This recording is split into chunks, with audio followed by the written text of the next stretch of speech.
Good Gab, sponsored by Skillskin, a nonprofit organization empowering individuals with disabilities through employment.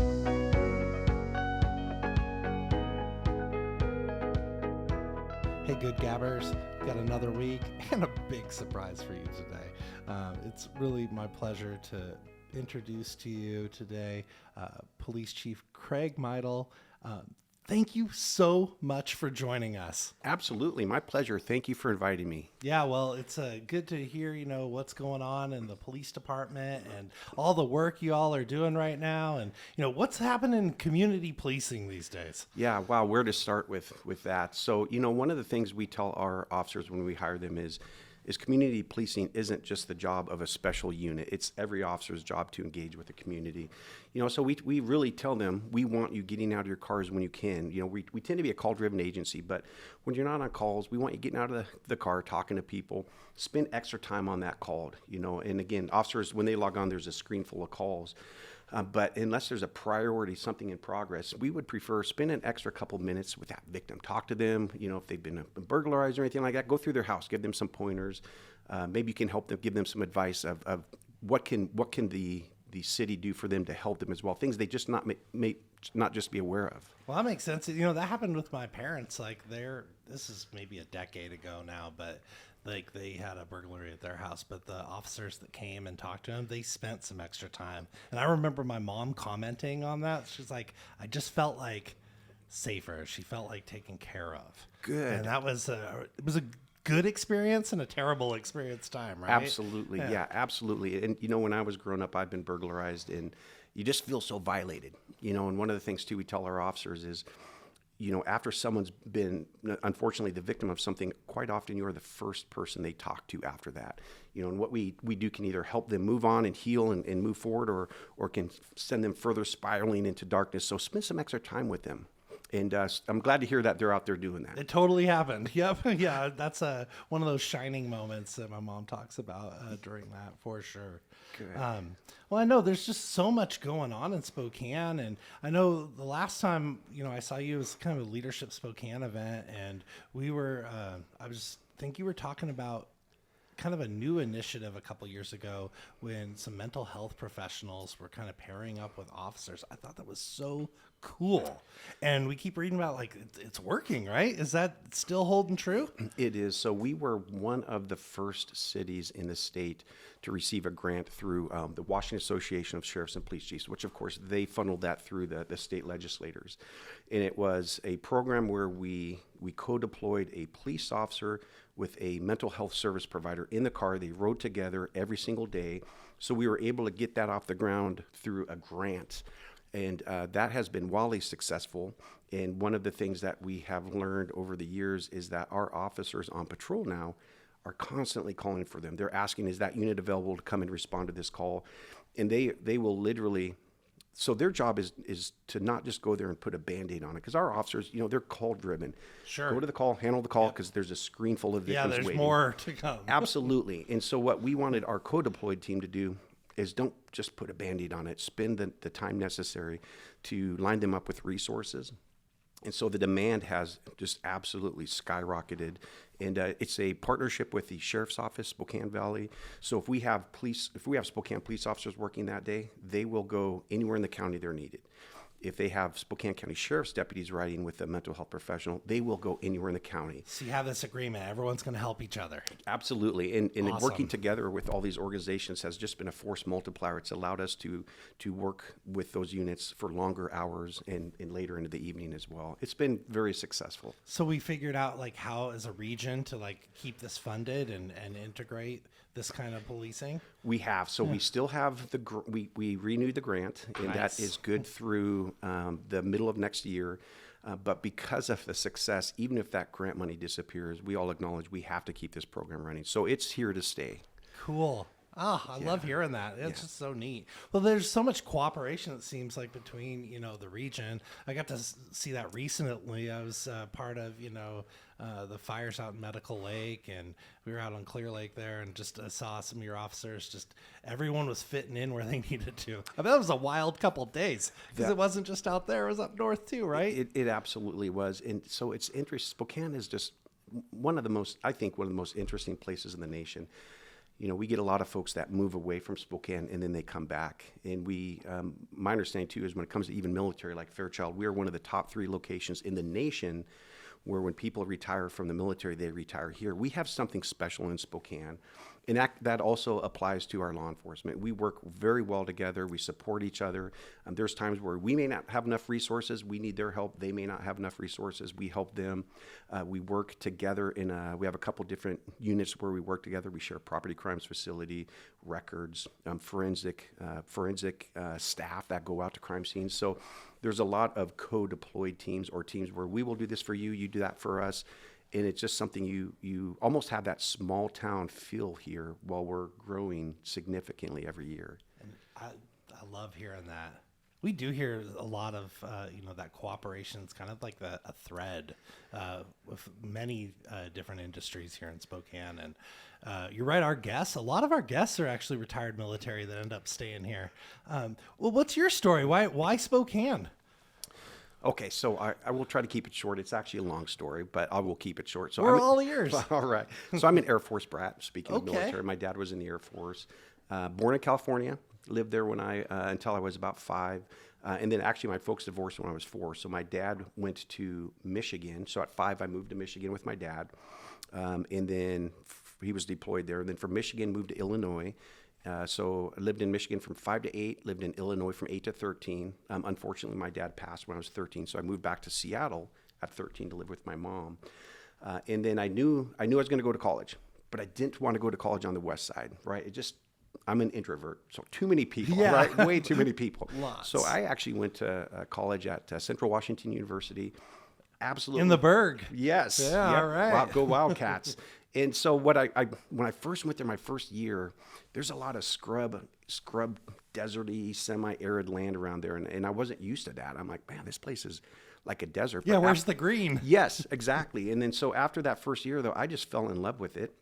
Yeah. And then started applying. I knew I wanted to be a police officer ever since I was 4. Well, I wanted to do one of 2 things, police officer or military. So I joined the Marine Corps Reserves when I was 17, went to boot camp down in MCRD, which is Marine Corps Receiving Depot in California, which was really weird. Going to boot camp when you're 17, you're this little scrawny kid, and you're with all these other men. That was probably my most largest growth spurt in my life. Yeah, you grew up real fast in that month, right? I did. So did 4 years of college. Bravo Company in Yakima. We were activated for Desert Shield, Desert Storm. So went over there for about 5 months. And when I got back, turned 21, I just started applying everywhere. I wanted to be a police officer. So Spokane at that time had a 2-year list. They only tested once every 2 years, which now blows my mind. We test at least every quarter. Because it's just they had enough officers back then. Yes, they did. So it was hard to get into this police department. Absolutely. An example is I tested, one of the tests I took was Pierce County. And they had something like 1,600 people sign up for 2 positions. Oh, man. And I remember thinking, why am I even wasting my time? But I just remember thinking as well, the answer is always no if you don't try. So I might as well try. But Spokane was the first department I tested for. And it took them probably a year or so till my name popped up on the list.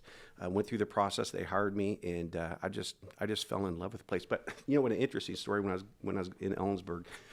So when you're getting on I-90, you basically turn right to go to Seattle, or you can go left. And at the time, I remember seeing Spokane. Yeah, what's this place? Yeah, what is this, a village? I mean, do they have electricity? Do they have running water there? I didn't even know how to further into the desert. Yeah. Greens here to the right. Yeah. Yeah, absolutely. Left.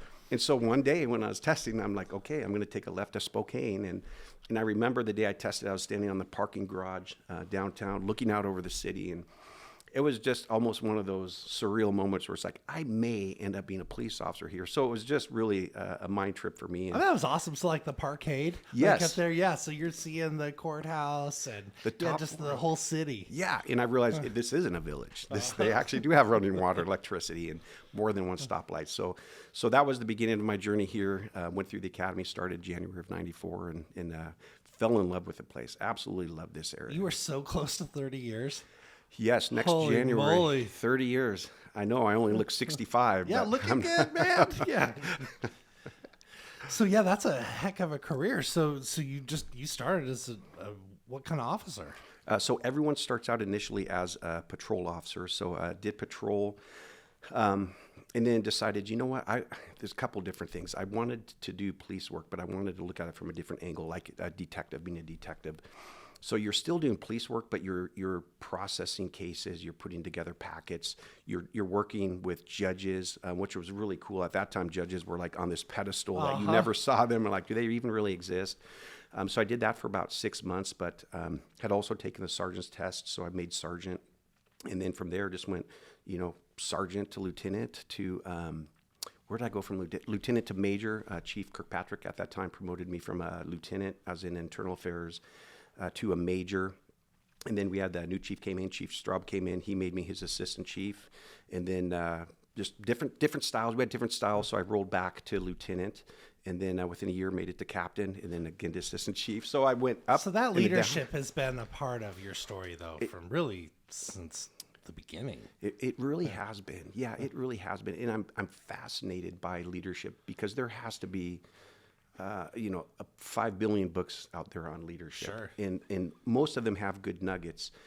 But, when the best way for me to learn is by watching other people. What worked for them. That's me too. Yeah, and what didn't work for them. And probably one of the best leadership experiences I had is when I first made sergeant, being blunt, you have this insecurity because as an officer, I'm only in charge of myself. Right. As a sergeant, I volunteered for that position. Now I'm in charge of 8 or 9 other people, and I'm responsible for them. And so I remember looking at one sergeant at the time, and he was, a man's man. And when he spoke, people listened. People didn't challenge authority. him. Yes, everything, how he projected himself, how he spoke. And so I'm like, I'm going to be like him. So for about 2 weeks, I tried to be like him, and I failed miserably. So the most... You're finding your own self. 100%. And so one of the things I tell people now is be authentic. You can't be someone you're not. Now, that doesn't mean you can't take different pieces from others and try to incorporate them as yourself, but don't try to be someone else. I was miserable for 2 weeks that I was trying to be someone I wasn't. My team was miserable. They're looking at me like, who are you? And so for me, that was probably one of the most profound leadership lessons. You're quick at learning lessons because it took me some years to figure out authenticity just until I came to SkillScan. Like I was a salesperson forever, and like authenticity was a big lesson that I learned at SkillScan. And just to, that's how I wanted to show up as a leader, be in service to others. And man, just things started clicking after that. They absolutely do. Yeah, it's people enjoy working with you more. Your family life is better, and you're happier because you're not trying to be something you're not. Now, one of the things I tell folks, though, if you're a jerk, don't be authentic, right? This behavior might need to change. Yeah, that's not where we want you to be authentic. But, emotional intelligence, too, a lot of the research is showing now how important emotional intelligence is, even above, in many regards, book knowledge. And emotional intelligence is how do you work with people? Because everybody is different. And we also call it situational leadership, which is based on the person you're working with or the person that you're around. Some people are looking for different things. Just a real quick example. Some officers, they want a sergeant who, I don't want to see you on my calls. I just want you to prove my vacation. I don't want you around at all.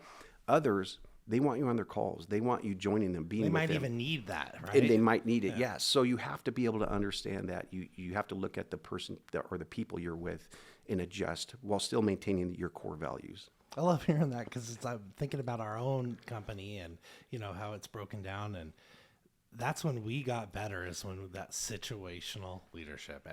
We had to tailor things to each person, and we built a better company when we started to do that. Everything fantastic. Wasn't cookie cutter anymore, and that felt good. Yeah, that's fantastic. Your employees are more happy. Yeah, everyone's happier. So did you meet your wife in the police department? I did. Okay, so real quick story there. I say that because I served on a board with her at Spokane Housing Ventures briefly. She was just leaving as I was coming on. And so I got to, meet her for maybe 5 or 6 meetings, but just an awesome person and a great mind. She is amazing. I like to joke. Probably her best strength is her taste in husbands. Naturally. But it took her 7 times to get it right. But you know what? She finally did. And that's totally a joke, by the way. It only took her 5 times. So when you go through the academy, in the hallways, they have pictures of all the prior graduating classes. And so I was a reserve in Ellensburg for about a year while I was going to school. And one of the officers from Ellensburg was here for training. So I bumped into him during a break in the hallways of the academy building. And we're looking at it, and I see her in the very front row. And I joked to him, mind you, I'm 23 years old. I had more testosterone than I needed. So I just said to him, not even knowing who she is, not even knowing if she was married or dating anyone, I pointed to her and I said, I'll be dating her within a month. Mind you. What bravado. Yes, Marine Corps, too much testosterone, too young. And the joke is it actually took me 2 months to start dating her because she was on my first team. I wasn't going to ask her out with my field training officer. I was not going to ask her out at the beginning, because if she said no, that makes showing up to work very awkward. I can imagine. So I waited until the end of that field training officer and asked her out once I was done. So what a trip. It took me 2 months. Yeah. So Spokane had a lot. Like, you came here and it was like, okay, now I'm in this new line of work. You know, you're trying to get to relationships, someone you're going to end up with for a long time. That's just incredible. It is. It has been a phenomenal journey. It really has. And just seeing Spokane grow. And I remember when I first got here, we all called it a town. You know, It's not a city, it's a town. And that was meant as a compliment, where people were friendly, people were engaging, you know, people would wave. I still remember when I was driving down the street home shortly after I moved here, people I didn't even know still waving at me. And I'm like, this is so cool. This is like being in a small military town or on a military base. And it's just interesting to see how it's grown. And obviously, as we've grown, we've had some bigger city problems come with that as well. However, we still, I was getting my eyes checked recently, and there was a woman that moved here from Tennessee. And I said, why did you move here from Tennessee? Isn't Tennessee like the Bible Belt? Everyone's friendly. And she goes, the people in Spokane are the friendliest of anywhere I've ever been. And that was hearing that. And that was just recently. I'm like, it is so cool to hear that. See, so that's something that, like, I remember saying that as a kid. You know, I've been here a long time too. And I'm glad to hear that's still translating, because that's a core principle. If our community can stay strong like that and stay positive like that, we can overcome all sorts of stuff. Absolutely. Yep, I totally agree. Well, so yeah, there's growing pains. Any observations that you have? You know, you've been on the force for 30 years almost now. Like, just observations about the community. Like, what are we doing well? What can we, you know, do better? Anything like that? I think, you know, me looking at our community, one of the largest strengths we have is that we have people that care. The number of people that are willing to get involved, to volunteer for different groups, be on committees, be on boards, it's amazing. There's so many people that want to be involved, and I think that's one of the things that really makes Spokane special is because we are now getting to be a bigger city, but we still have that small town feel in many regards. But the number of folks that want to be involved, and then so that's what's working well. Let me interject on that just for a second. 'Cause I'm thinking about my own self wanting to get involved, and you know, you think about like a citizen, like how does a citizen help? How do they, you know, help? I was down at like Clark's Cleaners the other day, like I was getting this thing cleaned, and you know, I saw someone and I was like, okay, this person's definitely, you know, selling drugs. Like, it was clear. I'm like, but I didn't know what to do, so I just drove on and went off with my day. Is like, if you see something, do you say something now? Like, how do people engage? That's a very good question, because one of the things you'll see, and there's some true horror stories from our other cities where crimes are occurring, multiple people witness it, but nobody did anything. And by that, we're not asking community to interject yourself and expose yourself to danger, but calling 911. And so for that, as an example, you know, one of the things we definitely would want folks to do is to call in.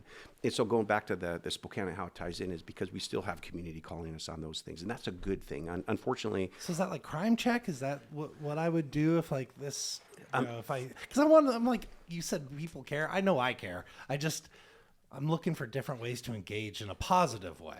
Absolutely. Yeah. If it is a crime of violence in progress or a property crime in progress, definitely 911 is what we prefer. If it's something that's not necessarily an emergency but should be brought to our attention or it needs a report, crime check would be the ideal way to go. In the end, I would say don't hesitate to call 911 if you have any doubt, because they will make sure they transfer to the appropriate person. So you don't have to make that call. Right, absolutely, yeah. And when in doubt, call 911, absolutely. So what you just said right there is that drive, just internal, I want to help, I want to be a part of helping this community. That's what we have, and I think that's what makes us really, really successful as a community. It is overwhelming the number of folks that want to get involved and are willing to stay involved as well. Well, we've sure seen that on this podcast. A lot of, our listeners are just trying to figure out, how can they engage in doing good in this world. And so we have a lot of people, in the nonprofit space, how do we get involved in there? And I think it's so awesome that you're here to help us, understand, how do we help too? Because it's all of our community, right? And we all, especially as citizens, we have a duty, in my opinion, to participate and absolutely, yeah, create what we want to see. Yep, absolutely. It goes to that, it takes a village to raise a child. It takes a village to make sure the village stays safe as well. We need to have everybody involved. And people have different philosophies of how they want to be involved or what they want to see those outcomes. And I think that's so going to what's working well, what's not. I would say the one thing, and I think you're seeing this really across the nation as well, and I'm not going to go super deep, but is people have their philosophies, and some of us are just so entrenched, as opposed to let's work collaboratively. So I think one area that we could probably grow as a community, and this isn't unique to Spokane, is that willingness to collaborate and to say, we have different views, but I don't hate you just because of your views. Help me understand, why do you think that is a good way to go? And let me tell you why I think this is a good way to go. And one of the things we'll find is the common ground and the foundation that we all share is that we both want the same thing, which is a great way to start solving a problem, is both wanting the same thing. I know. I wonder how, I guess just talking about it, I suppose, is how, we can help people find common ground. That's what I was trained in school, college, was, the art of argument. It was, communication and rhetoric. And so I learned early, it's oh yeah, it's totally okay to have opposing views. Just start that conversation. It is. And it comes back to, we talked briefly about leadership as well, as when we are in these groups. And I've seen some of the leaders in these different meetings I've been at do a phenomenal job, because they make sure everyone's heard, and they make sure that the environment is meant to be a friendly environment. It's we can disagree, but they also will ensure that, this is the leadership lesson as well, is who are the quiet people. And on my staff, I get quiet people in my meetings as well. And so I'm very intentional about bringing their voice in. Yeah. What do you think? What are your thoughts? So I think that, making sure that those people that want to be involved but are quiet, invite them to the conversation, but also you don't have to be in a formal leadership position to help with the kind of the tenure or the tone of how those meetings are going as well. And you can kind of step up and just looking at it, my sense is you're that person of saying, okay, well, hold on. It sounds like we both want the same thing. So let's talk about that and let's work through that together. And then we can kind of be that model for the rest of the group as well, whether you're in a formal leadership position or not. Yeah, that premise works anywhere. You could be in a friend group, for that matter, and just with that attitude. Absolutely. Pull people together. Absolutely. Oh, that's incredible. Yeah, Chief Meidl, I love it. Any other, leadership lessons while we're on it, just because, you're in it. You're in it every day that might, that you could just, share with us. Yeah, one of the biggest things I learned, so I've been in the chief's position now for about 7 years. And when I was going out to a lot of these different community groups, one of the things they expressed to me was, when you guys come here, all you do is want to talk. You don't listen. And I'm in my mind, I'm we have so much data that I want to get out there. Right, yeah. So for my first couple of years, one of the things I was very intentional about was going there and listening to them.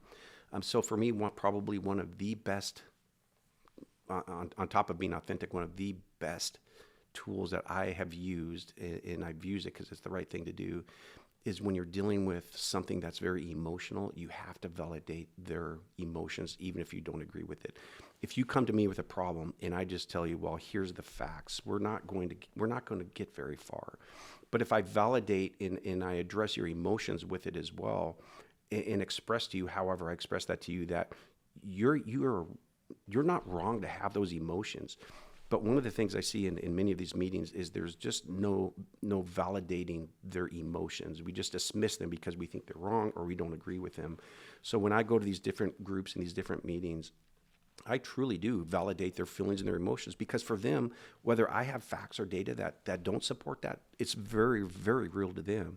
So I always validate how they're feeling, even if I'm there's commonality right there. There absolutely is. You're starting it off. Love that. Yeah, and anyone can utilize that technique. Right, absolutely. Even if you have, and it's human, right? And Because you're caring. Everyone wants to see be someone. heard. Yes. Yeah. Everyone just wants to be heard, and that is one of the challenges. Give them an opportunity to be heard. Yeah, absolutely. Something I've appreciated just, because we don't know each other, but obviously you're very visible. So I get to see you. And I love that you're out in all sorts of parts of the community. And I remember it was Chief Meidl. I was a kid. Was he part of it when you came on board? Yes. Well, that guy was everywhere too. And I see you doing that. And I don't know, just as a person, I just appreciate that because you're visible, you're accessible, and you can just see you care. So it's thank you.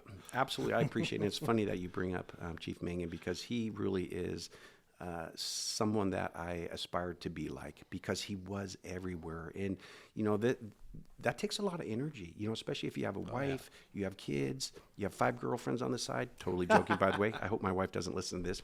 It does. It takes energy, and you have to be willing to put that forward. And in fact, I would say when you're in a leadership position, you have an obligation to do that. You give up your weekends, you give up your evenings.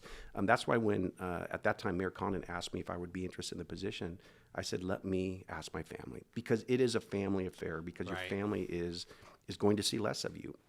It's a full commitment. It is, and you have an absolute obligation, and I'll say this in any leadership position, but especially as a chief of police, you owe it to the community and you owe it to the men and women on the department to be out there, because the community wants to see you. They want to interact with you. They want you to be approachable. They don't want a chief that just sits in the office and makes decisions. You have to be out there with the people that your department is impacting, either positively or negatively. And so that is really what my driving force was. And so it's the facts. And I learned that from watching Meidl, because he was everywhere. I think he had a little nuclear reactor for energy. It's like, the kids have these nuclear reactors, like, where do you get your energy? And I think he had just unlimited energy. And I really admired that with him. Well, I can see it in you, and I bet those kids that have met you over the number of years and get to see the chief come to their school or be at their playground or wherever it is, it's probably, I'm hoping they have a similar reaction in 30 years that I did when Megan was around. Yeah. I'm appreciative of that about you and what you bring to the table. Thank you. I appreciate that. I hope so too. Heck yeah. Well, so I'm just thinking that I'm just, really happy that you're here. Really appreciate your time. Any other, parting thoughts for our audience? Anything that people, should be aware of? No, I will tell you, I do want to take the opportunity to thank the community, right? And I think our community has been so supportive of our police department. Law enforcement is always challenging anyways.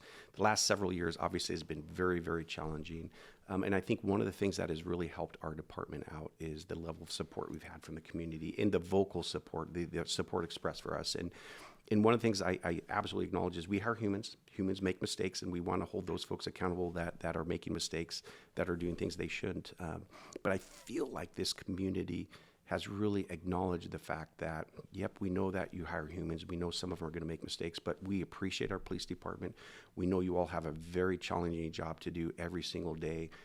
And I think I want to take this opportunity, and I appreciate you for the opportunity really to just thank the community, because that has been so tremendous. We have had laterals come in here from other departments, and they have expressed how much they appreciate Spokane, because, if they're in a drive-through getting coffee, they say, I can't buy my coffee. If I'm inside, someone else is buying their coffee. Things like that, people offering to buy them lunch, people waving at them, people coming up to them. And it's embarrassing. Officers get embarrassed when people come up to them and say, hey, thank you for what you do. Thank you for your service. They do. They get embarrassed. Yeah. And if you ever do that to an officer, you'll be like, they don't know how to respond. Shy away. You're like, what's happening? They do. Yeah. But you know what? Deep down, they appreciate that. And so I'm so thankful for our community, and that support has been instrumental in helping us be successful. And we need it. Well, you heard it here, everybody. Yeah. Keep your support going. Thank your local police officer. Chief, thanks for joining us today. Absolutely. Thank you. It was good talking with you.